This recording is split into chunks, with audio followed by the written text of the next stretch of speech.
ये आपने हमारा मैनिफेस्टो देखा है। ये हमारे मैनिफेस्टो के 5 सबसे बड़े वायदे हैं। और अगर आप देखेंगे, बहुत सोच समझ के हमने ये मैनिफेस्टो बनाया है। ये मैनिफेस्टो बंद कमरों में नहीं बना। ये मैनिफेस्टो हजारों लोगों से बातचीत करके, किसानों से मिलकर, मजदूरों से मिलकर,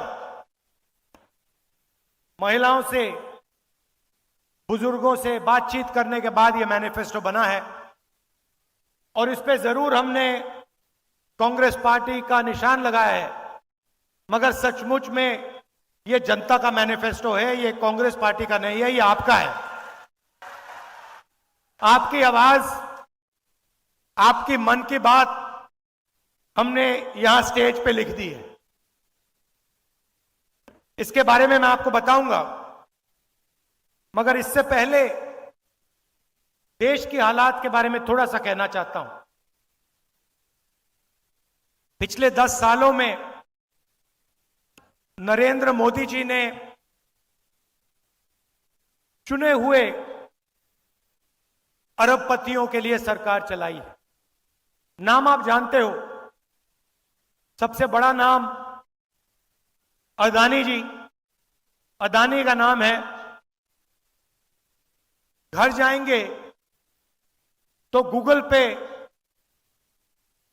उनकी शेयर प्राइस जो है उसको देख लेना। जिस दिन नरेंद्र मोदी की सरकार आती है, उस दिन के बाद अदानी की शेयर प्राइस बढ़ती जाती है, बढ़ती जाती है, बढ़ती जाती है। और पूरा देश जानता है कि इसको नरेंद्र मोदी की सरकार कहा जाता है, मगर सचमुच में यह अदानी की सरकार है। एक अरबपति की सरकार है और सब कुछ अदानी के लिए किया जाता है। महाराष्ट्र में आपका एयरपोर्ट, मुंबई का एयरपोर्ट था, किसी और के हाथ में था। उस पर सीबीआई इंक्वायरी होती है, दबाव लगाया जाता है, धमकाया जाता है, और जादू से कुछ ही दिन बाद वो एयरपोर्ट अदानी जी के हवाले कर देता है। सब इंक्वायरी बंद हो जाती है, सीबीआई शांत हो जाती है। अदानी जी महाराष्ट्र का सबसे बड़ा एयरपोर्ट चलाते हैं। और ये सिर्फ एयरपोर्ट के साथ नहीं हुआ है, ये पोर्ट्स के साथ हुआ है। हिंदुस्तान के सारे पोर्ट्स इनके हाथ में हैं। इंफ्रास्ट्रक्चर के साथ हुआ है। पुल बनते हैं, सड़कें बनती हैं, फायदा उन्हीं को जाता है।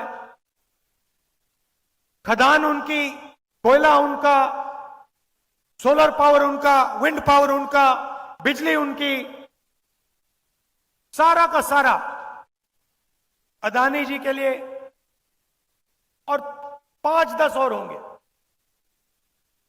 इससे हुआ क्या कि आज हिंदुस्तान में 22 ऐसे लोग हैं, 22, सिर्फ 22, जिनके पास उतना ही धन है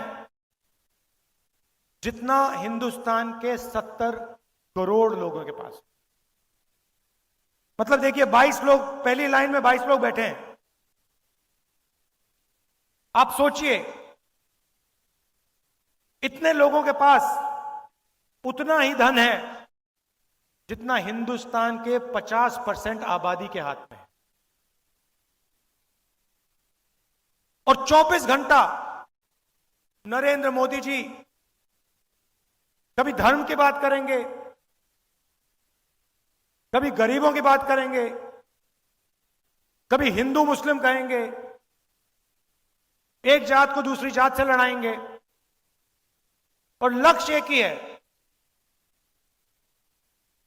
कि आपका जो धन है आपको पता भी नहीं लगता।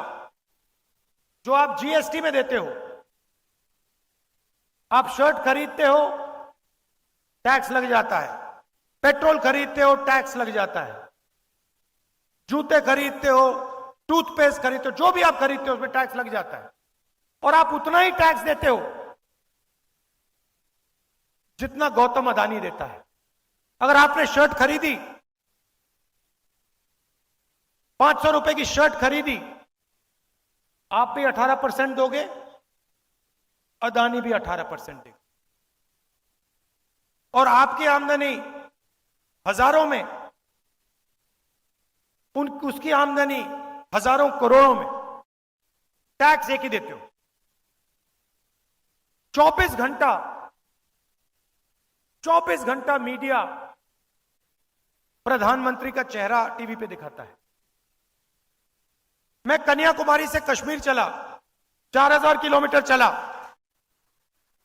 और रास्ते में हजारों लोगों से मेरी बातचीत हुई, किसानों से, युवाओं से, सबसे मिला मैं पूछता था सबसे जरूरी मुद्दा कौन सा है। सब लोग जवाब देते थे बेरोजगारी, महंगाई, किसान को सही दाम नहीं मिलते,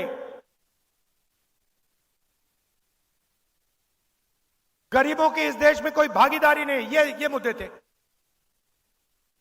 और आप 24 घंटा टीवी देखो, ना आपको बेरोजगारी के बारे में बताएंगे, ना आपको महंगाई के बारे में बताएंगे, आपको कोई किसान नहीं दिखेगा, कोई मजदूर नहीं दिखेगा।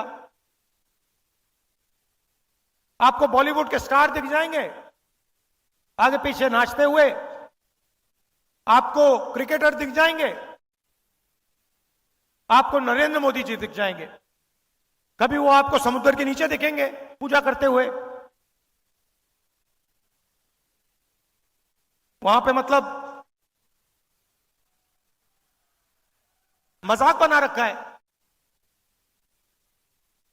पूजा हो रही है, पंडित भी नहीं है, अकेले बैठे समुद्र के नीचे आर्मी वालों के साथ। और फिर एकदम समुद्र से आसमान में जाएंगे, सी प्लेन में, हेलीकॉप्टर में, ऊपर से। कोविड आएगा, लाशों के ढेर पड़े हुए हैं, गंगा में लाखों लाश चल रही हैं, हजारों लाशें चल रही हैं, और प्रधानमंत्री कहते हैं भाइयों और बहनों थाली बजाओ। नहीं, और मीडिया कहता है देखो प्रधानमंत्री ने क्या गजब की बात बोली है, कमाल कर दिया। वहां पे सांस नहीं ली जा रही, लोग दम तोड़ रहे हैं, मर रहे हैं, वेंटिलेटर नहीं है, ऑक्सीजन नहीं है, मीडिया कह रही है देखो कमाल किया मोदी जी ने, थाली बजवा दी हिंदुस्तान से, मरते हुए हिंदुस्तान से थाली बजवा दी। उसके बाद कहते हैं भाइयों और बहनों मोबाइल फोन जलाओ, मोबाइल फोन की लाइट चलाओ, वो चला दी। फिर मीडिया कहता है देखो कमाल की बात की मोदी जी ने, हिंदुस्तान में सेल फोन की लाइटें जला दी, और बाकी दुनिया देख रही है, कह रही है ये क्या हो गया भाई। और कोई प्रधानमंत्री थाली नहीं बजवा रहा था, वो बचा रहे थे लोगों को, जान बचाने में लगे थे। तो मजाक सा बना रखा है, कभी कुछ बोलेंगे, कभी कुछ और बोलेंगे, बस आपका ध्यान भटकाने का काम करते हैं। आप उनका भाषण सुनो, ध्यान से सुनो, उनका काम आपके ध्यान को इधर उधर ले जाने का है। अदानी जी का काम आपका धन आपके जेब में से निकालने का है। नरेंद्र मोदी जी कहते हैं मैं ओबीसी हूं, ठीक है आप ओबीसी हैं, तो ओबीसी के सामने, पिछड़े वर्ग के सामने एक सबसे बड़ा सवाल है। इस देश में पिछड़े वर्ग के कितने लोग हैं? कोई कहता है 50% है, कोई कहता है 55% है, कोई जानता ही नहीं है। मगर मैं आपको एक बात कह सकता हूं, जितनी आपकी आबादी है उतनी आपकी भागीदारी इस देश में है ही नहीं।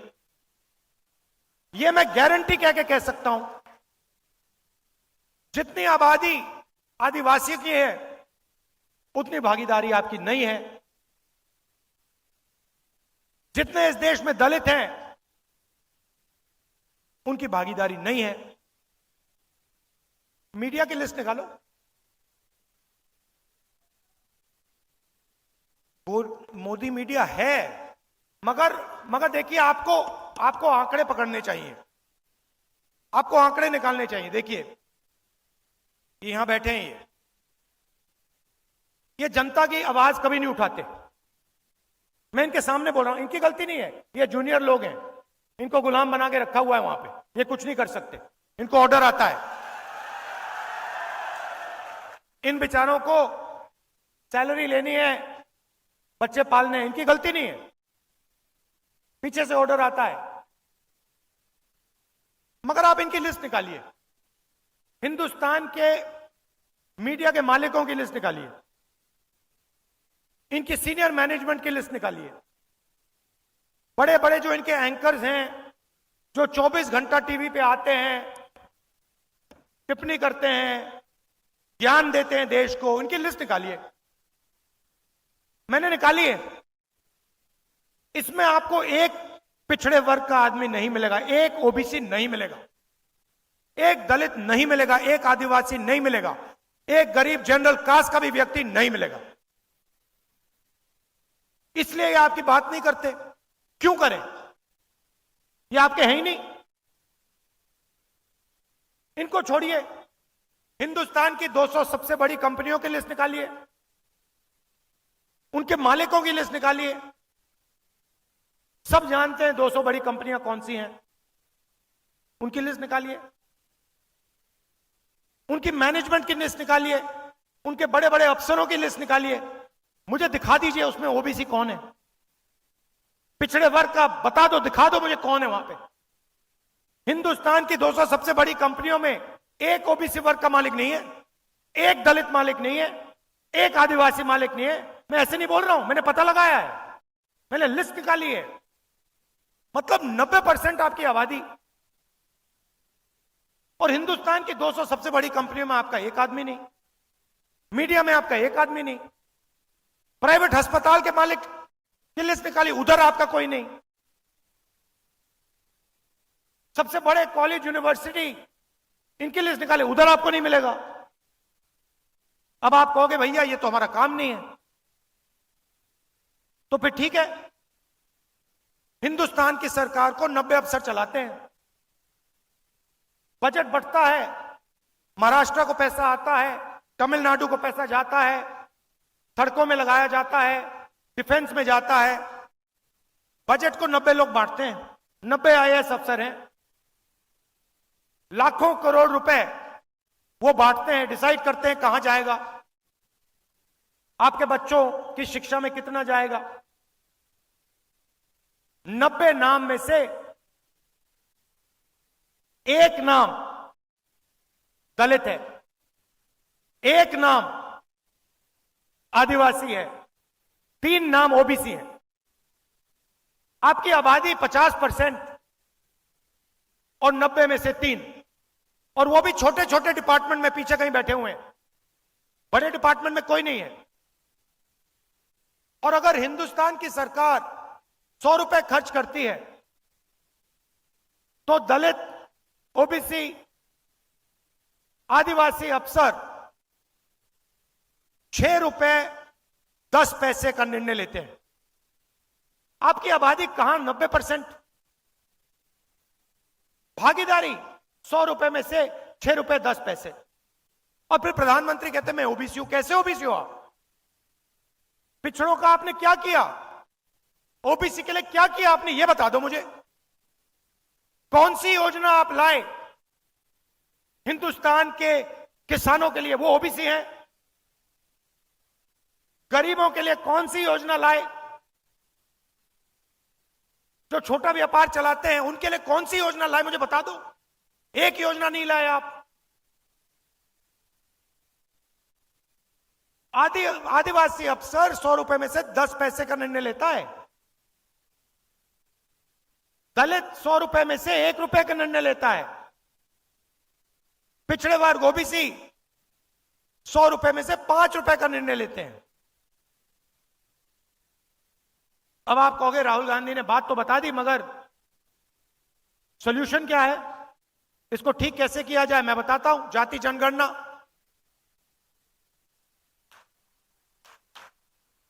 किसी को चोट लगती है, सबसे पहले डॉक्टर कहता है भैया एक्सरे करो, 1 मिनट में पता लग जाता है। तो हमारा पहला वायदा सरकार बनने के एकदम बाद जाति जनगणना, इकोनॉमिक सर्वे, संस्थाओं का सर्वे कि हिंदुस्तान का धन किसके हाथ में है,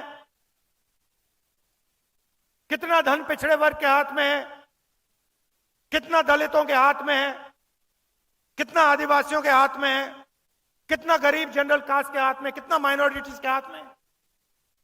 हिंदुस्तान की संस्थाओं में ओबीसी कितने, दलित कितने, आदिवासी कितने, कहां, कौन सी पोजीशन पे, जाति जनगणना से यह सब पता लग जाएगा। और क्रांतिकारी काम है। देखिए, हम आपका टाइम जाया नहीं करते हैं। कांग्रेस पार्टी आजादी के लिए लड़ी, हरी क्रांति, सफेद क्रांति, कंप्यूटर रेवोल्यूशन, बैंक नेशनलाइजेशन, ये काम हम करते हैं आपके लिए, आपके साथ मिलके। तो ये क्रांतिकारी काम है। इसके बाद दूध का दूध, पानी का पानी हो जाएगा, सबको पता लग जाएगा भागीदारी किसकी है, कितनी है, कहां है।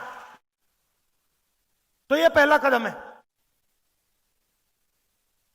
दूसरा कदम, यहां पे महिलाएं आई हैं। आप देश के भविष्य की देखभाल करती हो और आप डबल काम करती हो।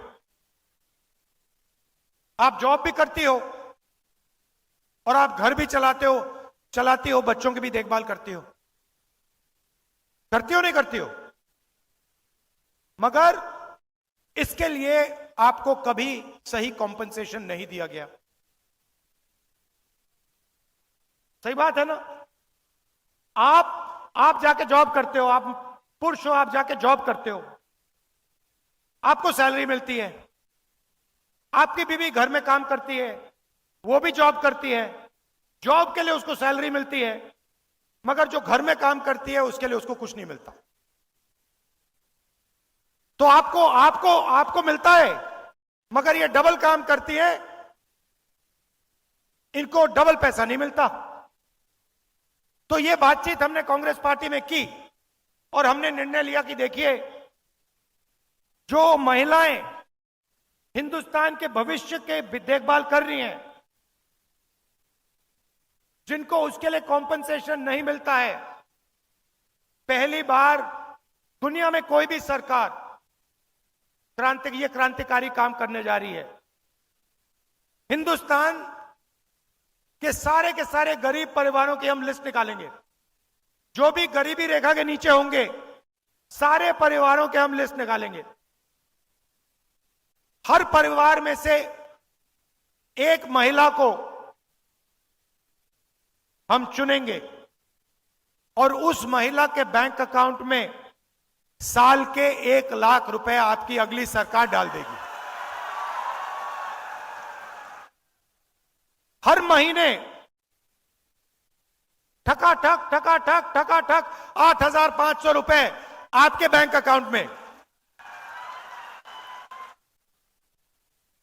1 तारीख को आप उठेंगी, बैंक में जाएंगी और देखेंगे कि भैया 8,500 रुपए सरकार ने आपके बैंक अकाउंट में डाल दिया।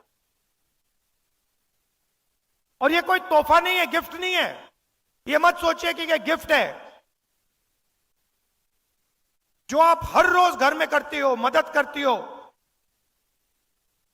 बच्चों की देखभाल करते हो, हिंदुस्तान के भविष्य की देखभाल करते हो, इसके लिए आपको पैसा दिया जा रहा है। अगर नरेंद्र मोदी ने 22 लोगों को 16 लाख करोड़ रुपए दिए हैं। 16 लाख करोड़ रुपए मतलब 24 साल का मनरेगा अदानी की सरकार ने 22 लोगों को पकड़ा दिया। 24 साल का मनरेगा। तो हमने डिसाइड किया है जितना उन्होंने 22 लोगों को दिया है उतना हम हिंदुस्तान के गरीबों को उठा के दे देंगे। तो हर महीने पहले तारीख को करोड़ों महिलाओं को बैंक अकाउंट में 8,500 रुपए, साल के 1 लाख रुपए कांग्रेस पार्टी की सरकार, इंडिया की सरकार देने जा रही है। अब सबसे बड़ा मुद्दा बेरोजगारी का। मोदी जी ने कहा था 2 करोड़ युवाओं को रोजगार दूंगा, कुछ नहीं किया। उल्टा नोटबंदी की, गलत जीएसटी लागू कर दी, अग्निवीर दे दिया और जो रोजगार बनता था वो भी खत्म हो गया। तो दो चीजें तो मैं पहले ही कह देता हूं। ये जो इनका अग्निवीर का स्कीम है, आते ही हम इसको रद्द कर देंगे, खत्म कर देंगे। क्योंकि हमें 2 तरीके के शहीद नहीं चाहिए। एक शहीद जिसको सरकार पेंशन देगी, उसको शहीद का दर्जा मिलेगा, उसके परिवार की रक्षा होगी। और दूसरा अग्निवीर शहीद जिसके परिवार को कहा जाएगा कि तुम्हारे बेटे को या बेटी को हम शहीद का दर्जा नहीं देंगे, तुम्हें कॉम्पेंसेशन नहीं मिलेगी, तुम्हें पेंशन नहीं मिलेगी। यह बिल्कुल गलत है। अगर 2 युवाओं ने देश के लिए अपना खून दिया तो दोनों के साथ एक जैसा बर्ताव होना चाहिए। इसीलिए हम अग्निवीर स्कीम को पहले दिन आके खत्म करेंगे। और भाइयों और बहनों, एक बात समझिए, यह स्कीम आर्मी नहीं चाहती। यह स्कीम आर्मी ने नहीं मांगा। यह स्कीम प्रधानमंत्री के ऑफिस ने बनाया है, उधर से बना है। प्रधानमंत्री ने यह स्कीम लागू की है। प्रधानमंत्री के ऑफिस ने सेना को कहा है कि तुम अग्निवीर बनाओ। और हिंदुस्तान का कोई युवा ऐसा नहीं है जो अग्निवीर चाहता है। पहले रिक्रूटिंग सेंटर्स होते थे, वो सब बंद पड़े हैं। कोई नहीं जा रहा वहां पे, क्योंकि सब जानते हैं अग्निवीर बनेंगे, पेंशन नहीं मिलेगी, शहीद का दर्जा नहीं मिलेगा, कैंटीन नहीं मिलेगी। तो सबसे पहले इसको रद्द करेंगे। दूसरा काम, ये जो इन्होंने गलत जीएसटी लागू की है, जिससे छोटे व्यापारी खत्म हो गए हैं, स्मॉल मीडियम बिजनेस खत्म हो गए हैं। ये 5 अलग अलग टैक्स, दलाली वाली जीएसटी, एक्सटॉर्शन वाली जीएसटी, इसको हम बदलेंगे। एक टैक्स होगा, कम से कम टैक्स होगा। और जो हमारे किसान हैं जो आज टैक्स दे रहे हैं, उनकी बात मैं थोड़ी देर में कर रहा हूं, मगर कम से कम टैक्स होगा और एक टैक्स ब्रैकेट होगा। 30 लाख सरकारी वैकेंसीज हैं। 10 साल में नरेंद्र मोदी जी ने इनको नहीं भरा। 30 लाख वैकेंसी हम भर के आपको पकड़ा देंगे।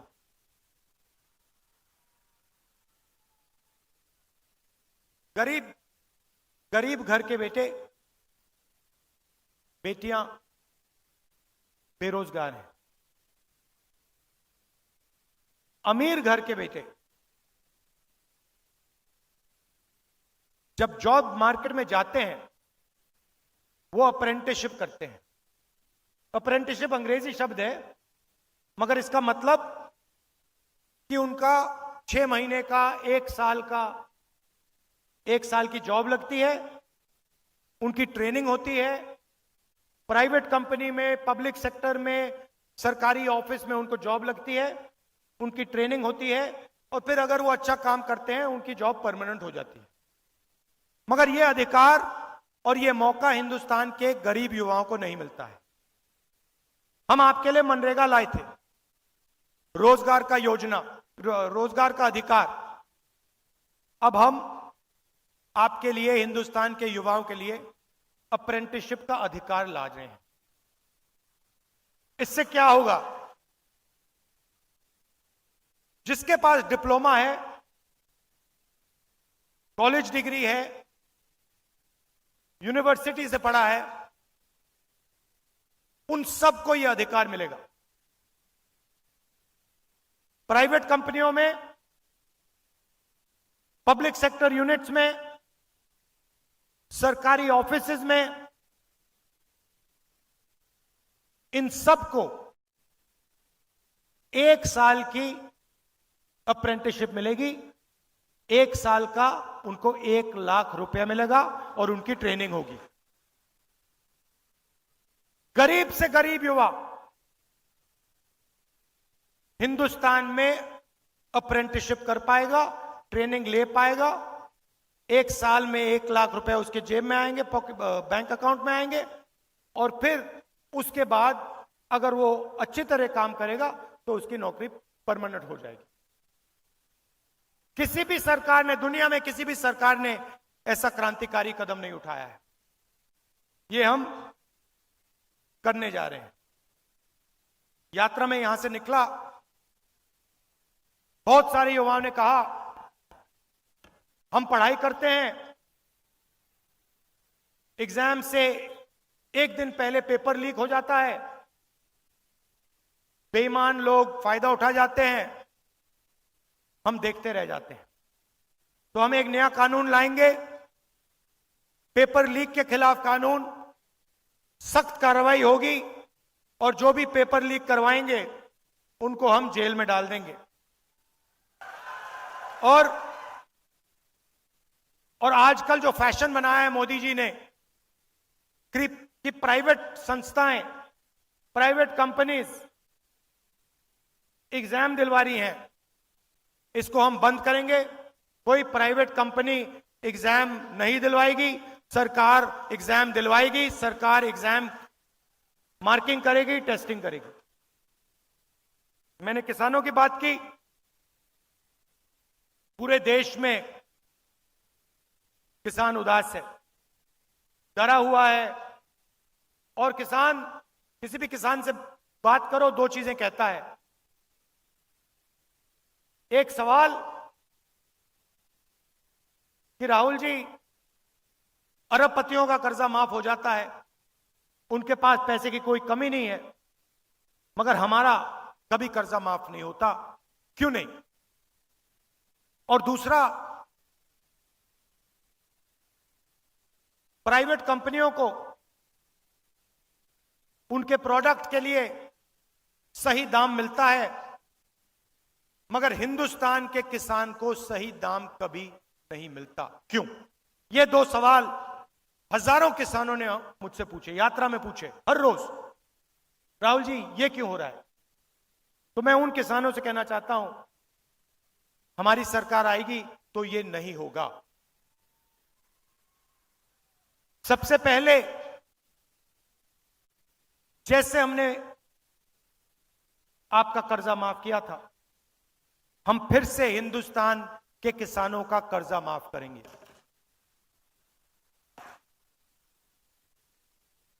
और जो उनकी सबसे बड़ी डिमांड है, हिंदुस्तान का हर किसान कह रहा है कि हमें कानूनी एमएसपी चाहिए, कानूनी मिनिमम सपोर्ट प्राइस चाहिए। वो हम हिंदुस्तान के किसानों के लिए करने जा रहे हैं। पहली बार हिंदुस्तान में कानूनी मिनिमम सपोर्ट प्राइस हमारी सरकार हिंदुस्तान के किसानों को देने जा रही है। ये हमारी गारंटी है। हम आपको झूठ नहीं बोलते हैं, आप जानते हो, ये आपकी आवाज है, ये आपने हमें बताया है। हम कोशिश भी करते, आपके बिना ऐसा हम मैनिफेस्टो नहीं लिख पाते। क्योंकि ज्ञान, जानकारी आप में है, हिंदुस्तान के करोड़ों लोगों में है। तो हम आपकी सरकार चलाएंगे, हम अदानी की सरकार नहीं चलाएंगे। हम किसानों की, मजदूरों की, छोटे व्यापारियों की सरकार चलाएंगे। हमारी कोशिश हिंदुस्तान के युवाओं को रोजगार देने की होगी, किसानों की रक्षा करने की होगी। हमारा चेहरा आपको टीवी पे नहीं दिखेगा, क्योंकि टीवी आपका है ही नहीं। टीवी अदानी का है, टीवी उन्हीं 22 लोगों का है। उधर आप मोदी जी का चेहरा देख सकते हो।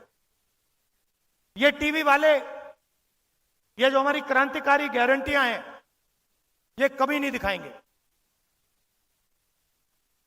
धर्म की बात करेंगे 24 घंटा, मगर जब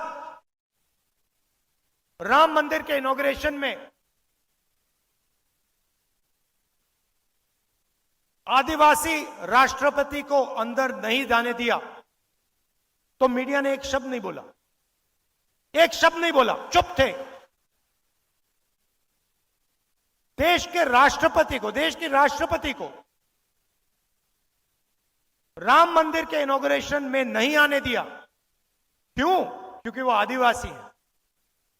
मगर मीडिया ने एक शब्द नहीं बोला, चुप थे बिल्कुल। मैं देख रहा था, वहां पे अदानी बैठे थे, अंबानी बैठे थे, सब बैठे थे, लाइन लगी हुई थी। बॉलीवुड के सारे स्टार बैठे थे, क्रिकेटर बैठे थे, मगर वहां एक पिछड़ा नहीं था, एक दलित नहीं था, एक आदिवासी नहीं था। यह सच्चाई है।